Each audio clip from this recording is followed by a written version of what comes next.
What's going on, everybody? My name is John Serwin and this is my kitchen. Welcome. Today I'm going to show you how I made this homemade Chicago Tavern-Style thin crust pizza. Just take a look how thin that is right there.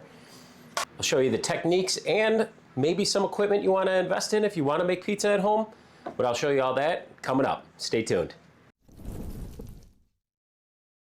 To start up our Chicago Tavern-Style thin crust pizza, I have taken over here into the work bowl of my stand mixer, and I'm giving this about 10 minutes. This is 285 grams of water.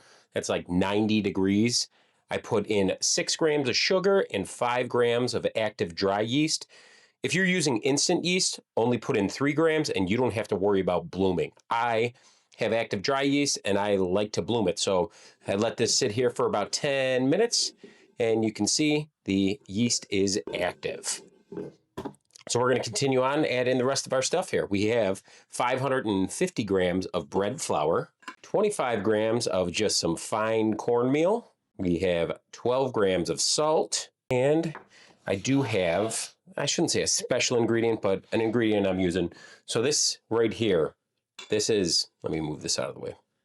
This is olive oil that I slow roasted garlic in. So this is now garlic olive oil. And I'm going to use 45 grams of that. So just going to zero out my scale and glug out 45 grams. That's what our mixture looks like right now. And we're going to go ahead and throw it onto our stand mixer for about 5 minutes. And then we're going to check to see where we're at, see if we can get that window pane test. We have our dough hook secured to our stand mixer. Put on our work bowl.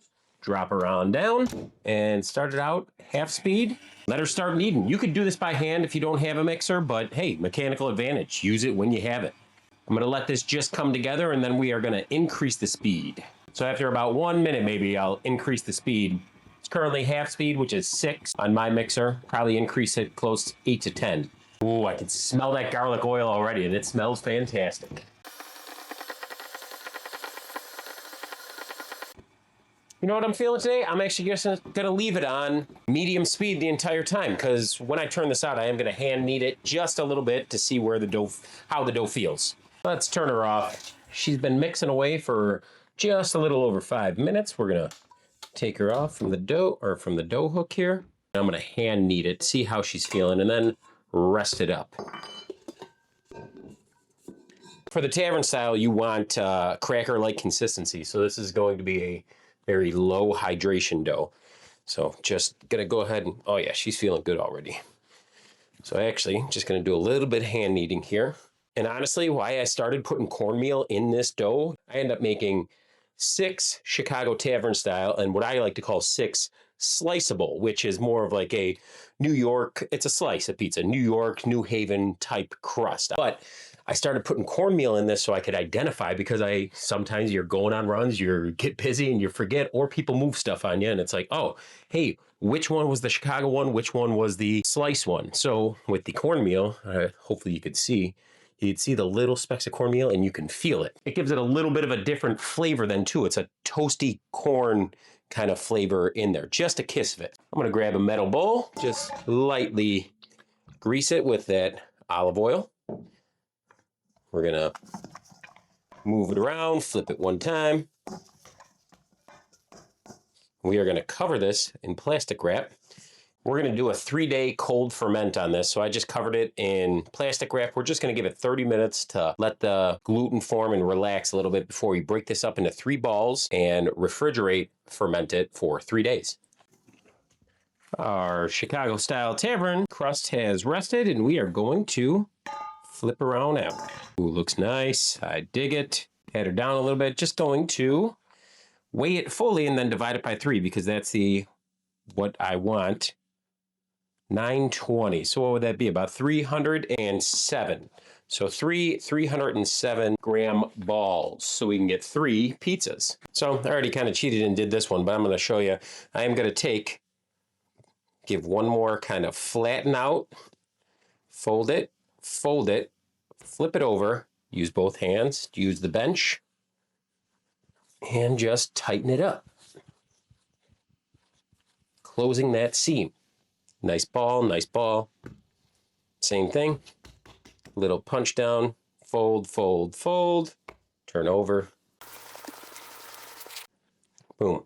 Now we are going to take some glass bowls, lightly lubricate it with some olive oil. Put it in there, swish it around, and then go seam side down. Swish it around once again. Do that to all three, and we are going to leave these in the fridge for 3 days. Get them all covered in oil. These three bad boys in the fridge for 3 days. To start rolling out our pizza dough, this has been sitting in the fridge now for 3 days. So we are going to check this out. Ooh-wee. Man, that feels nice. Gonna throw down not a whole bunch of flour, but just a little bit of flour. We are going to turn this out, flour the other side. You can see the seam right there. Time lapse this. All right, well, kind of popped out how I wanted, not really. Flour up the top a little. Get some of that oil to, some people do oil on there, which is always a possibility. So since this is going to be a cracker thin crust, I am going to start this out with my hands, get it as wide as I can with my hands, and then start using a rolling pin. I'm gonna actually just see if the oil can take care of it. But so I'm gonna oil up this rolling pin a little. As I do it, I always start in the middle, go out, back in, out, back towards me, and then I will flip. So I flipped and I did a quarter turn.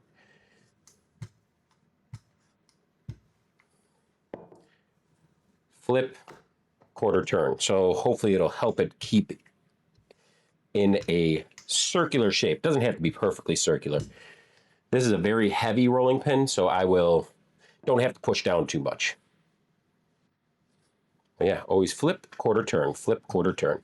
I took these out of the fridge and probably left them at room temperature for the past about 6 hours.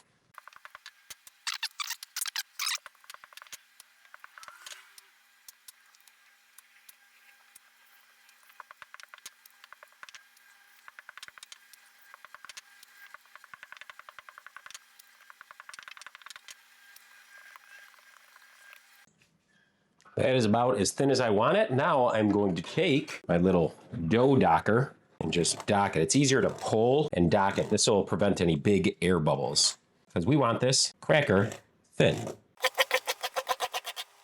Next, I'll grab some parchment paper. Go ahead and move it dock side down onto the parchment paper. So leave it at room temperature, uncovered for probably the next 2 hours. Here we have 2 pounds of 80/20 ground pork. And honestly, today I was not feeling it to bust out the grinder, so I just bought 2 good pounds of 80/20 ground pork. To this, we are going to be adding our spice mixture. What I like to make my spice mixture up in is right here, a mortar and pestle. It does a great job. You can control how much of a grind you get on everything.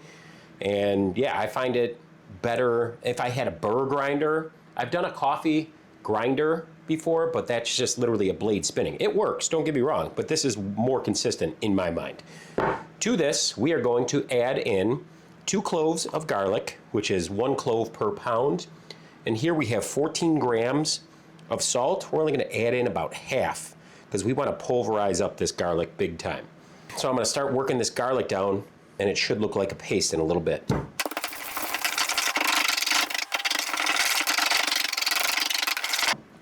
All right, garlic's pretty pasted up. We are gonna grab our 4 grams of toasted fennel and 4 grams of toasted red pepper flake, and we are going to grind this down.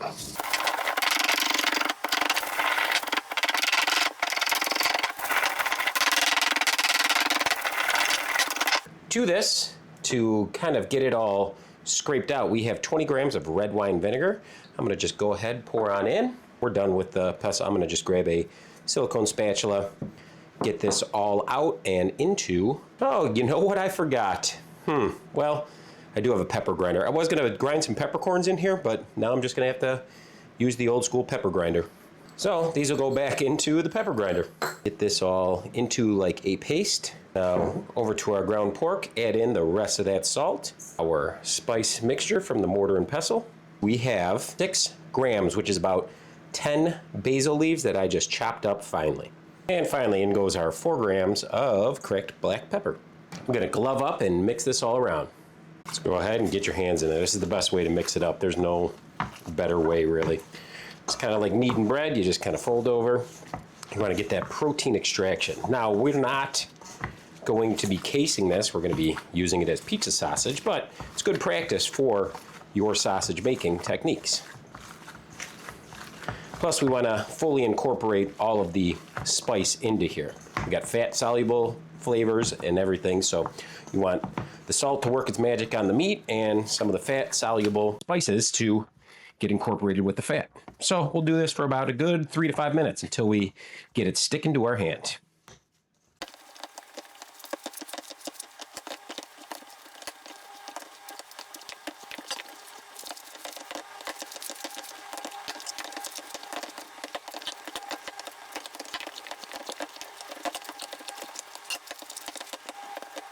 All right, when you can ball up, stick it to your hand. Now, this isn't as much protein extraction as I'd want when I was casing sausage, but since we're using it as just pizza sausage, that's good. That's all I want. All right, gonna kind of get this into one cohesive mass and put it in the fridge. You could make this a day, 2, 3 days in advance. Give it at least an hour or two for let the flavors meld up some. Cover it up and into the fridge. For our homemade pizza sauce, we're going to get into a nice big glass bowl. Anytime I'm doing a tomato-based sauce, I like to do, or anything acidic, I guess, glass over metal. We're going to take one 28-ounce can. These are my favorite tomatoes. I use either Bianco di Napoli, just crushed right here. Crushed, these are the organic ones, but Bianco di Napoli crushed tomatoes, I use that, or I use Mutti, M-U-T-T-I. Those are the two best that I have come to find. What I always do, because I feel salt will vary, I always just give it a taste. I know people that just use only this, crushed tomatoes right here, but I always give it a little taste. All right, perfect, we could use a little salt in there. Do this to make it more Chicago style. I have 130 grams, which is basically 1 tube of tomato paste. That'll kind of give it, we're not cooking this sauce, but that'll kind of give it that like cooked down sauce taste, a little bit of sweetness. Here we have 12 grams of kosher salt, which is 2 teaspoons, and 24 grams granulated sugar, which is 2 tablespoons going on in. 1 tablespoon of just a good dried Italian seasoning blend. That's about 5 grams. That gives it that nice tavern style. And then I like a little bit of freshness, so I go in with about 10 leaves or 8 grams of basil. I have some garlic olive oil here. You do about a tablespoon. I'm just going to eyeball it. And then I will microplane in 1 clove of garlic. Mix it all up, and this is my very simple pizza sauce. Here we are. Give it a taste. It's got that basil, got that dried herb, a little bit of sweetness. Oh yeah, that's going to work well. We are going to get ready to make up our pizzas. So, piece of parchment paper, and I just have like an upside down pizza pan. This is going to be easier for us to launch because my pizza peel is not that large. I forgot, I do want to put a little bit of cornmeal because we are going to launch with the parchment paper and we will take it off eventually. And actually what I have in the oven right now, it's been heating up at 550 for over an hour, is a pizza steel. That is the key to making pizza at home without a pizza oven. But here is our thin crust, which is incredibly thin, and it might be still a touch too large. I might have to actually cut this down some. Well, I had to actually cut that one down. Necessity is the breed of invention or something like that. There's some sort of saying. So we'll be able to launch like this. We had to cut it down one more time. Now we got a little bit of jagged edges, but hey, maybe that'll end up looking pretty cool. We're going to go down with our sauce, we're going to start with a full half of a cup. Oh, play the wind. Want to go all the way to the edges.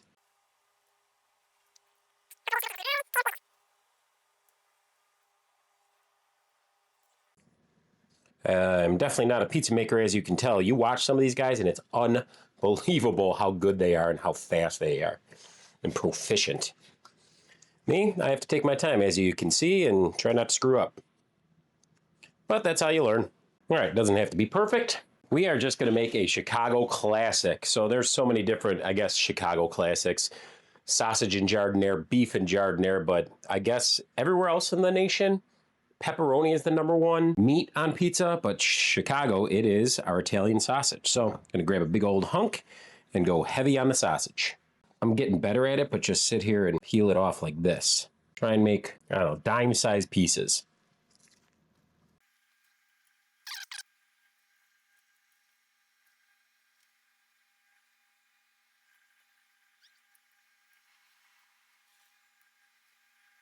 This one, we're going to keep it classic, just do cheese and sausage. Now, when I cheese up, so this is just mozzarella cheese. I shredded myself. I don't really like the pre-shredded. Get it if you want, but it has that potato starch on there that kind of makes the melting a little weird to me. So if you can, shred it yourself. I did 1 pound of low moisture whole milk mozzarella and 1 pound of low moisture skim milk mozzarella and just blended it up.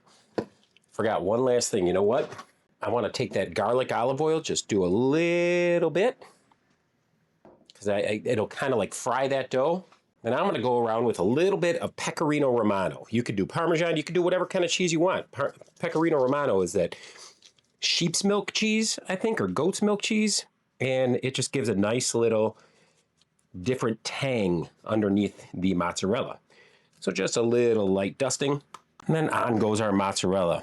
I'll take it and go all the way up to the edge and then work back around. You don't want to go, this is a kind of a lighter pizza, right? I mean, it's not very light with all of the sausage on there, but you want to see some sauce between the cheese. We're not going to go crazy thick on the cheese. And then just fill in the center. All right, we're going to get this launched onto our pizza steel. Let's see if I could do this. Hey, not too shabby. Go ahead, fix it up, and I'll show you how we launch it onto the pizza steel. All right, inside we have our pizza steel. Let's see how well I can get this launched on in there. Is this going to be a success or a blooper reel? Go all the way back. We're going to use that parchment. All right, a little bit of a success. We're going to give this a few minutes, and then we're going to come back, use our pizza peel, and take up that parchment paper, because it's going to start burning here shortly. Now, been about 3-4 minutes, and I'm going to see if I can get that parchment out of here.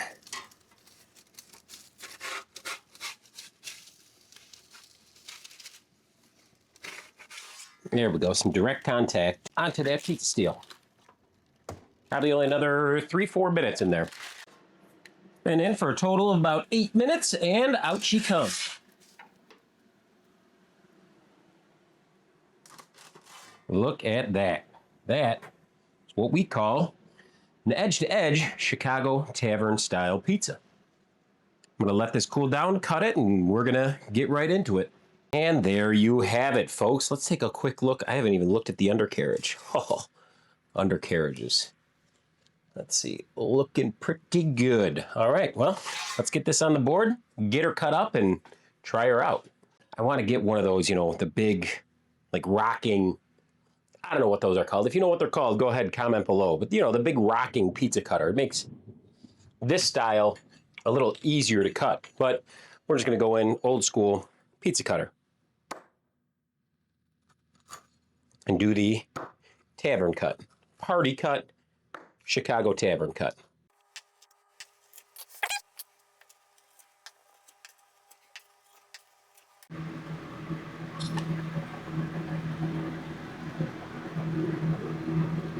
Ooh, she looks good. So, I wouldn't call myself an expert, but in my opinion, the best pieces are these, what I like to call corner adjacent. You know, you get these little, I made these real small, but get these small little corners.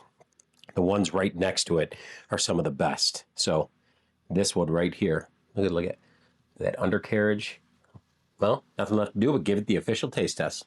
Bite size. I could murder that whole pizza right there. Man, that's dangerous. Everything I want. It's thin, crispy, still a little tiny bit of chew to it. That sauce is very good. I'm always tinkering, right? That sauce, pretty much kind of spot on where I want it. You do whatever you want with it. Remember, the recipes that I give you are just a roadmap. It's not a strict formula. It's just here. This will guide you along the way. Use whatever you want to put in there. You don't have Italian herb seasoning? Put in oregano. Put in dried basil. Whatever, sky's the limit. Do what you want with it. But yeah, hopefully I showed you the techniques and you try this out and let me know how it is. If you do make this, I'd love for you to tag me and comment below and let me know how it turned out. Even that sausage, I'll be tinkering with that sausage, so we'll see. Next time I make it, maybe it's slightly different. Who knows? But thanks for coming by, guys. Greatly appreciate it. And just remember, you're only making food out of ingredients until you sit down and share them with the ones you love. Then it's a meal. All right, guys. Greatly appreciate it. Till next time. Let's get one more in here, huh?